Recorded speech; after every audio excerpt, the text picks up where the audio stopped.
Hello students, स्वागत है आप सभी लोगों का सुपर कोचिंग टेक्स्ट बुक के प्लेटफॉर्म पर। और मैंने आप लोगों को लगभग सभी यूनिट्स यानी कि यूनिट 1 को छोड़ करके बाकी सारी यूनिट्स के जो इंपॉर्टेंट टॉपिक्स आपको एग्जाम के पहले करके जाने हैं वो सारे मैंने बता दिए थे। और यूनिट 10 रह गया था।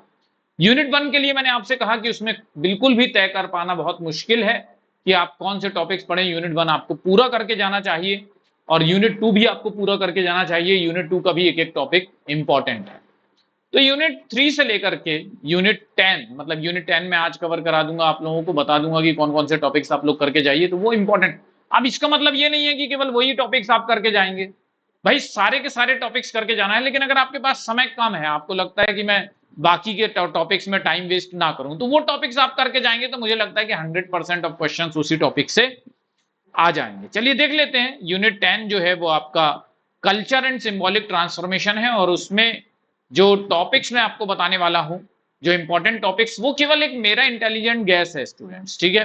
काफी समय के एक्सपीरियंस है, बहुत लगातार समय से बहुत सारे सिलेक्शंस, लगभग कोई भी यूट्यूबर ऐसा नहीं है जो इतने सिलेक्शंस दे पा रहा हो जितने सिलेक्शंस मैं लगातार दे रहा हूं आप लोगों को। बहुत सारे हर साल जेआरएफ, हर साल नेट जो है वो क्वालिफाई करते हैं हमारे पास से, और एक एक्सपीरियंस हो गया है जिससे ये पता लग जाता है कि यार कौन कौन से टॉपिक से इस बार क्वेश्चंस बनने वाले हैं। तो जून 2024 जो अभी आज से अगले हफ्ते जो एग्जाम होने वाला है, ठीक है, तो उसमें आपको यूनिट 10 के कौन से टॉपिक रिवाइज करना चाहिए।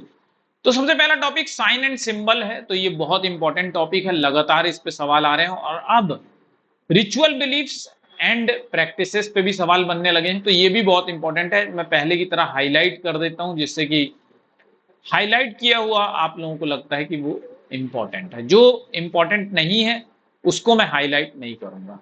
मॉरल इकोनॉमी बहुत इंपॉर्टेंट हो गया है आज की डेट में। एजुकेशन फॉर्मल एंड इनफॉर्मल, इस पर सवाल आपको 100% आएगा। Religious organisation, piety and spirituality, commodification of ritual, communalism and secularism. जो आइडेंटिटी है वो आप कई बार कवर कर चुके हैं, तो यहां पर अगर आप कवर नहीं भी करते हैं तो चल जाएगा। कल्चर एंड पॉलिटिक्स भी आप कवर नहीं करते हैं, लेकिन जेंडर बॉडी एंड कल्चर बहुत इंपॉर्टेंट टॉपिक है। आर्ट्स एंड एस्थेटिक बहुत इंपॉर्टेंट टॉपिक है। Ethics and morality, sports and culture, pilgrimage, religious tourism, ये बहुत इंपॉर्टेंट टॉपिक्स हैं स्टूडेंट्स। और न्यू रिलीजियस मूवमेंट, ये सारे टॉपिक्स बहुत इंपॉर्टेंट है। कुछ एक टॉपिक्स हैं जो आप इस चैप्टर में छोड़ सकते हैं। तो अगर देखिए ऐसा है, छोड़ने का मतलब ये नहीं होता है कि आप बिल्कुल भी करके नहीं जाएंगे, ठीक, लेकिन ये टॉपिक्स कुछ ऐसे हैं, जैसे कल्चर एंड पॉलिटिक्स पे अगर आपको क्वेश्चन आता है तो आप कर पाएंगे आसानी से। कल्चरल आइडेंटिटी पे अगर क्वेश्चन आता है तो आप नहीं भी पढ़ के जाएंगे, आपको थोड़ी बहुत समझ है तो अंडरस्टैंडिंग है, आप कर पाएंगे। रिलीजन एंड इकोनॉमी में जो मैक्स वेबर का स्पिरिट ऑफ कैपिटलिज्म है वो थोड़ा सा देख लीजिएगा, तो चीजें जो है वो आसानी से कवर हो जाती हैं। ठीक, कल्चर एंड इन्वायरमेंट, लगातार हम यूनिट 7 में भी कल्चर एंड इन्वायरमेंट पढ़ ही रहे थे, तो हमें मालूम ही है कि कैसे कल्चर जो है इन्वायरमेंट पे इम्पैक्ट डालता है और इन्वायरमेंट कैसे कल्चर पे इम्पैक्ट डालता है। तो यूनिट 10 में अगर उसको छोड़ भी देते हैं तो कोई ऐसा बहुत बड़ा पाप नहीं होने वाला है। बल्कि मैं तो कहूंगा जो एजुकेशन वाला पार्ट है वो हम यूनिट 3 में भी कवर करते हैं, लेकिन अगर आपने वहां पर अच्छे से नहीं कवर किया है तो यहाँ पे आपको कवर करना पड़ेगा। अगर वहां पे आपने अच्छे से कवर कर लिए तो वेल एंड गुड, फिर यहाँ पर आप छोड़ सकते हैं, ठीक है। तो हिंदी वालों को भी दिखा देते हैं कि संकेत और प्रतीक जो है वो बहुत महत्वपूर्ण है इस बार। धार्मिक अनुष्ठान, आस्थाएं और प्रथाएं भी इंपॉर्टेंट है। मॉरल इकोनॉमी यानी नैतिक अर्थव्यवस्था बहुत जरूरी है करना। शिक्षा औपचारिक और अनौपचारिक बहुत इंपॉर्टेंट है। धार्मिक संगठन, धर्मनिष्ठता, आध्यात्मिकता बहुत इंपॉर्टेंट है। धार्मिक अनुष्ठान, वस्तुकरण बहुत इंपॉर्टेंट है। सांप्रदायिकता और धर्मनिरपेक्षता ये बहुत इंपॉर्टेंट है। पहचान और लामबंदी आप छोड़ सकते हैं क्योंकि आइडेंटिटी वगैरह हम पहले भी कर चुके हैं। कल्चर एंड पॉलिटिक्स आप छोड़ सकते हैं, वो भी हम यूनिट 5 में बहुत अच्छी तरह से कवर कर लेते हैं। लेकिन लिंग, देह और संस्कृति ये बहुत जरूरी है, इसको पढ़ के जाइएगा ही जाए। कला और सौंदर्य बोध विज्ञान जो है ये भी बहुत इंपॉर्टेंट है, ठीक। आचार शास्त्र और नैतिकता, ये आपने देखिए यूनिट 6 में भी आपने कवर किया ही है, वो भी बहुत इंपॉर्टेंट है। खेलकूद और संस्कृति इस बार बहुत इंपॉर्टेंट रहेगा, ठीक है। तीर्थ आटन और धार्मिक पर्यटन, ये बहुत जरूरी है, इसको करके ही जाइएगा, छोड़िएगा मत। और न्यू रिलीजियस मूवमेंट यानी नूतन धर्म आंदोलन या नए धार्मिक आंदोलन। तो ये जो टॉपिक है स्टूडेंट्स, मुझे लगता है कि यूनिट 10 में बहुत इंपॉर्टेंट है और हम लोग कोई यूनिट नहीं छोड़ सकते, यूनिट से कॉम्प्रोमाइज नहीं कर सकते क्योंकि कंपटीशन बहुत बढ़ चुका है। लेकिन हाँ, कुछ टॉपिक्स ऐसे होते हैं जिनको आप छोड़ सकते हैं, अगर आप उनको पढ़कर जाएं तो भी आपके आंसर्स सही हो जाते हैं, और अगर आप नहीं पढ़ के जाते हैं तो भी उनके जो आंसर्स हैं वो सही हो जाते हैं। स्टूडेंट्स, यहाँ पर मैं आपको एक बहुत इंपॉर्टेंट सूचना दे रहा हूँ, इंफॉर्मेशन दे रहा हूँ कि भाई ये सुपर कोचिंग टेक्स्ट बुक का टेलीग्राम चैनल है, अगर आप ज्वाइन करना चाहते हैं तो बिल्कुल ज्वाइन कीजिए, फायदा होता है।